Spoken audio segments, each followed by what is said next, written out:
Мен Сұлтанбек Саят Маратұлы, Қазақстан Республикасы ұлттық ұлан ән-би ансамблінің ерлер хорының солисті. Бала күнінен бастап өлең айттым, жеке сахналарда шықтық.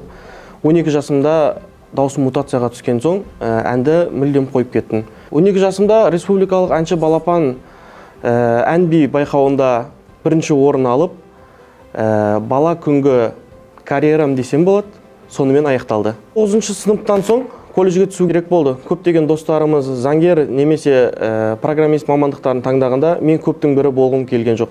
Сол кезде бала күнде ән айтқан есіме түсіп, әкеме айтып, саз колледжіне вокал кафедрасына грантқа түстім. 2013-2017 жылы Шымкент қаласында саз колледжін қызыл дипломға тәмамдап, 2017 жылы академиялық вокалға деген махаббатымыз ашылып, ынтамыз оянып, Құрманғазы атындағы Қазақ ұлттық консерваториясына оқуға түстім.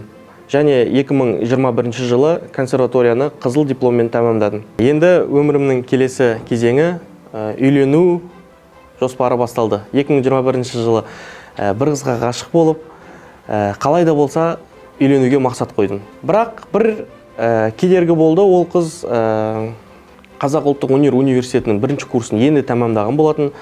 Сондықтан алған беттен қайтпай 2021 жылы Астанаға көшіп келдім. Ұлттық ұланның ерлер хорына тыңдалымға шақырды, және де сол кездегі жетекшілік еткен басшыларға келіп тыңдалып, Қазақстан Республикасы ұлттық ұлан ән-би ансамблінің ерлер хоры солисті болып жұмысқа тұрдым. Қазіргі таңда ұлттық ұлан ерлер хоры өте жақсы дамып келе жатыр, біз өсіп келе жатырмыз. Және де осы ерлер хорының арқасында мен Қазақстан Республикасының барлық үлкен қалаларында болдым. Және де алда ұлы жеңістің 80 жылдығына орай барша Қазақстанның қалаларына тур жасаймыз.